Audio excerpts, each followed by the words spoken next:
नमस्कार। आज मंत्रिपरिषद में 8 विषयों पर विमर्श हुआ और निर्णय लिए गए।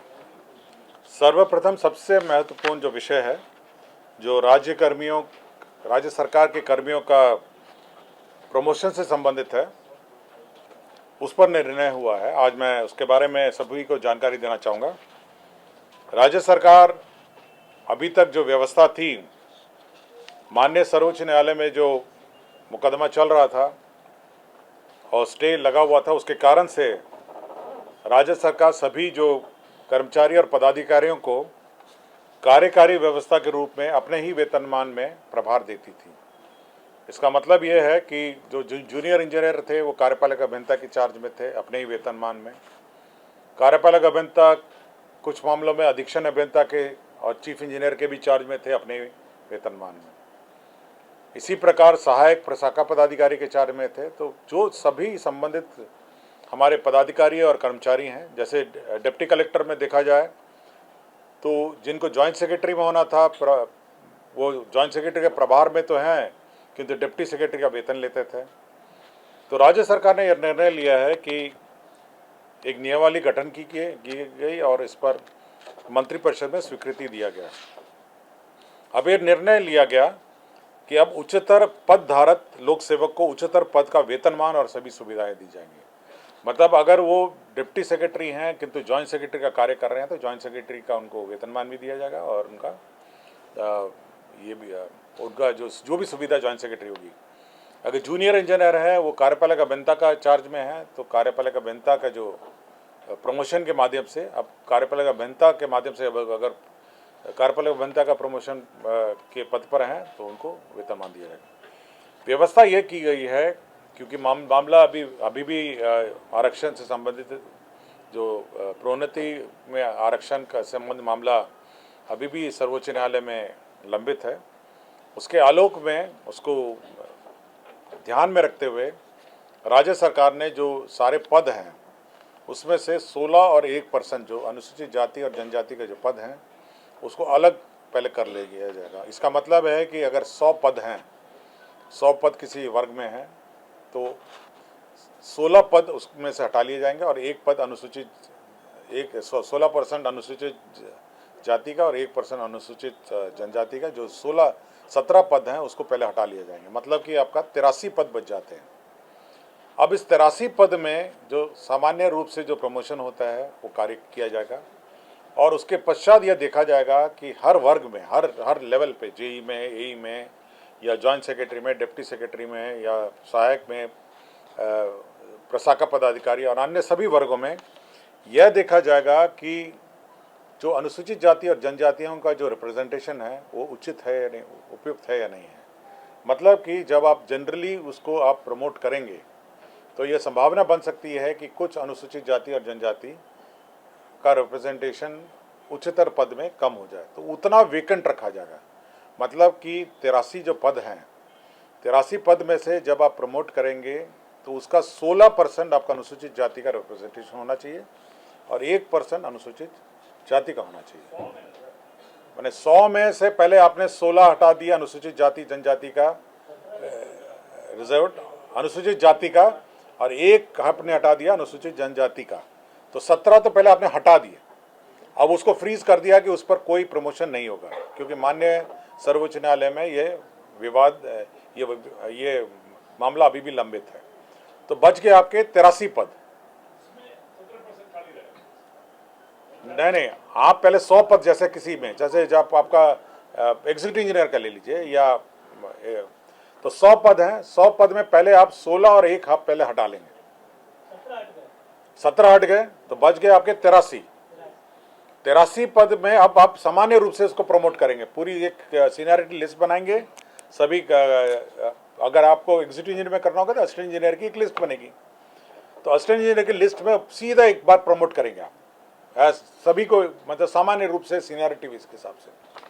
लेकिन यह संभावना है कि क्योंकि अनुसूचित जाति जनजाति अपने अलग अलग जगह पे हैं सीनियरिटी की लिस्ट में, वो कहीं हो सकता है कि वो जब फाइनली 83 में जब प्रमोशन होगा तो हो सकता है वो 16 और 1 में, और मतलब 16% इस 83 का 16% और 83 का 1% भरे नहीं होंगे। तो यदि नहीं भरते हैं तो उसको खाली रखा जाएगा और उसके बारे में बाद में निर्णय लिया जाएगा। अब बिल्कुल क्लियर हो गया, हमें इसमें कोई डाउट नहीं है। पहले फॉर्मूला देखिए, पहले आप कार्यपालक अभियंता का ले लीजिएगा, 100 पद हैं आपके। 100 पद में पहले आपने 16 पद आपने हटाए अनुसूचित जाति का और 1 पद आपने हटाया अनुसूचित जनजाति। 17 पद आपने फ्रीज कर दिए, उस पर कोई प्रमोशन नहीं होगा और कोई पदस्थापन नहीं होगा। तो केवल अब पदस्थापन होगा 83 में। अब 83 के लिए आपके पास एक सूची है असिस्टेंट इंजीनियर की, सहायक अभियंताओं की, उसकी वरीयता सूची है। आप उस वरीयता सूची के हिसाब से उसको प्रमोट करेंगे।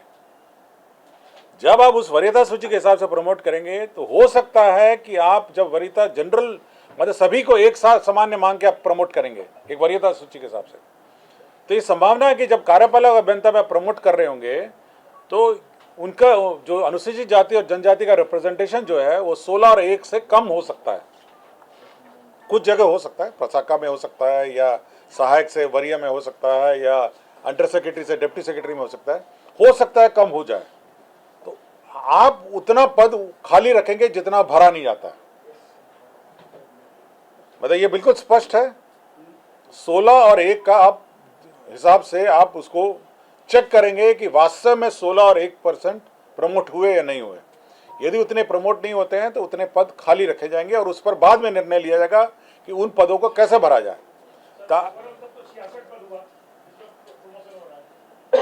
नहीं, इसमें भी हो गया 83, टोटल 83 में हुआ। आप 83 मानकर आप प्रमोट करेंगे, पूरी वरीयता सूची को 1 मानते हुए, और ये चेक करेंगे प्रमोशन के बाद कि वास्तव में वो अनुसूचित जाति और जनजाति का रिप्रेजेंटेशन का जो फॉर्मूला है 16 और 1 वो वास्तव में मेंटेन इस 83 पदों में हो रहा है या नहीं हो रहा है। अगर नहीं हो रहा है तो उतने पद खाली रखे जाएंगे और उस पर सरकार बाद में निर्णय लेगी। हाँ,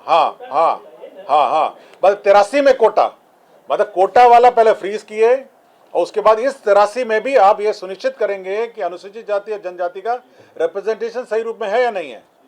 अगर नहीं होता है तो उतने पद खाली रखे जाएंगे और सरकार उसके बाद में निर्णय लेगी।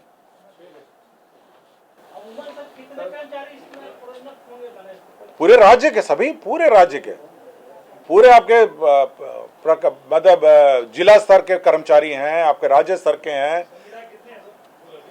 संवैधानिक पूरे कार्य बहुत ज्यादा होंगे।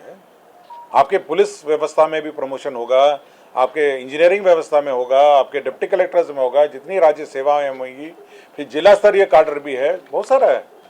तो बड़ी आपका पंचायत से नीचे वाले भी तो हैं, आपके जिला स्तरीय कार्डर भी तो आपका है।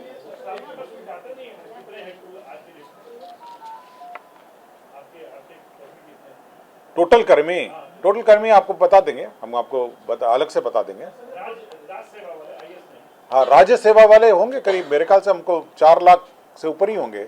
अभी बहाली जोड़ जाड़ के आपका 4-5 लाख के आसपास होंगे।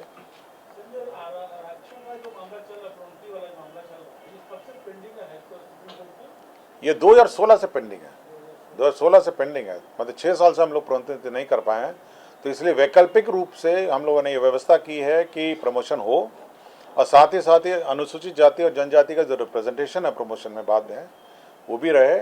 और जब फाइनली जो माननीय उच्च न्यायालय का, सर्वोच्च न्यायालय का निर्णय आएगा तो वो जो 16+1 वो फ्रीज्ड वैकेंसीज हैं उस पर भी निर्णय होगा। फिर एक बार फिर से पूरी एक्साइज प्रमोशन और रोस्टर की बात की जाएगी। कार्यकारी प्रभार लेकिन रेगुलर है यार, मतलब अब रेगुलर वेतन है। मतलब अगर उसको प्रभार आप देते हैं सहायक अभियंता से असिस्टेंट इंजीनियर का, तो असिस्टेंट इंजीनियर का उसको वेतन देना पड़ेगा। तो असिस्टेंट इंजीनियर साहब एग्जीक्यूटिव इंजीनियर का जो प्रभार देते थे पहले, आप अपने वेतनमान में देते थे, अब उच्चतम वेतनमान में आप देंगे। मतलब वो क्योंकि मान्य अभी मामला अभी भी मतलब न्यायालय में विचाराधीन है ना, इसलिए कार्यकारी है।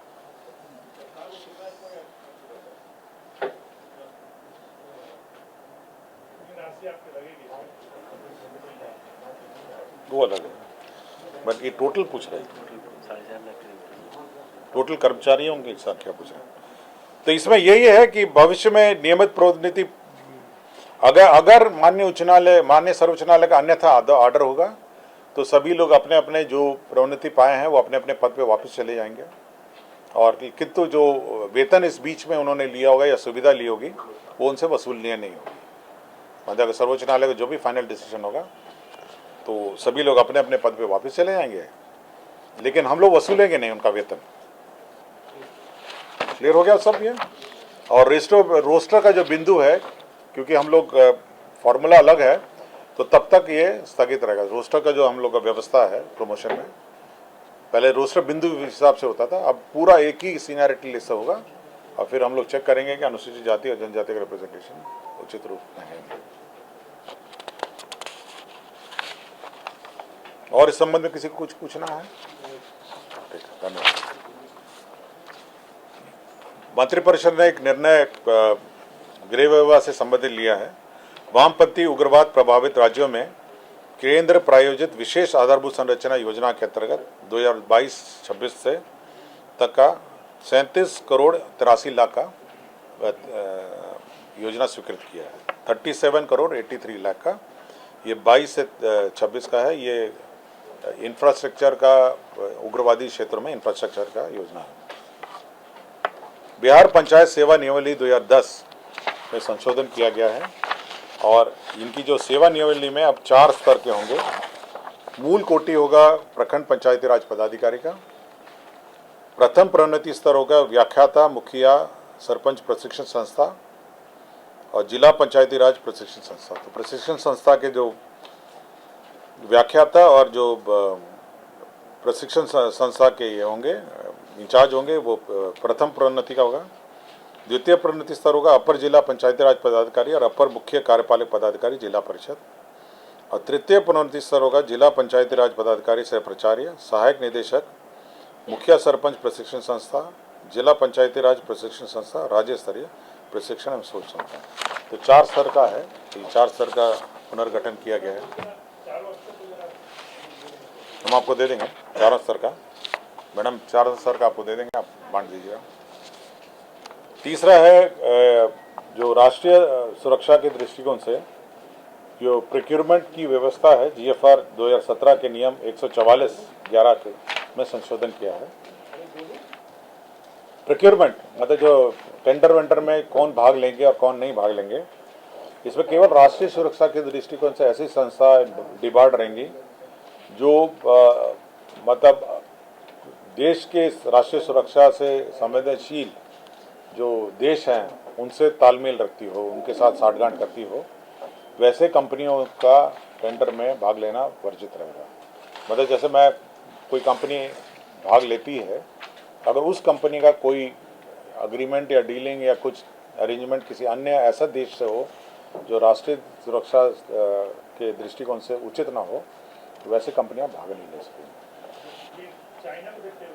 अभी कौन सा कंट्री नहीं है मुझे नहीं पता, लेकिन राष्ट्रीय सुरक्षा से के दृष्टिकोण से ऐसे कंपनियां, ऐसे देश से जो तालमेल रखते हों वो रूल चेंज है, कोई कंट्री का नाम उसमें उल्लेखित है। राज्य के सभी राजकीय दंत महाविद्यालय या राजकीय दंत महाविद्यालय अस्पताल में नामांकन एवं अन्य शुल्क का निर्धारित किया गया है। एडमिशन फीस क्या होगा, ट्यूशन फीस क्या होगा, हॉस्टल फीस क्या होगा, कॉशन फीस क्या होगा, तो सारे फीस का निर्धारित किया गया है। जैसे मेडिकल कॉलेजेस में हुआ है उसी प्रकार डेंटल कॉलेज में भी फीस समान अनुपात में निर्धारित किया गया। तो चाहिए होगा फीस मैडम आपको दे देते हैं। इंदिरा गांधी आयुर्विज्ञान संस्था पटना में 149 पदों का सृजन किया गया IGIMS में। खरीफ विपणन मौसम में हर साल बैंक गारंटी ली जाती है, और जो कोऑपरेटिव बैंक और अन्य सहकारी संस्थाओं को लोन दिया जाता है प्रोक्योरमेंट के लिए। तो 8,000 करोड़ का लोन लिया जा रहा है जिसमें सरकार गारंटी दे रही है। अंबिका प्रसाद गुप्ता है, अपर जिला एवं सत्र न्यायाधीश दरभंगा, तो बर्खास्त हैं। बर्खास्तगी आदेश को रद्द करते हुए वापस लिया गया है। ये बर्खास्त हुए थे 3/9/2015 को, उनका बर्खास्तगी आदेश वापस लिया गया। तो यही 8 एजेंडा हैं जिस पर आज निर्णय लिया गया। धन्यवाद।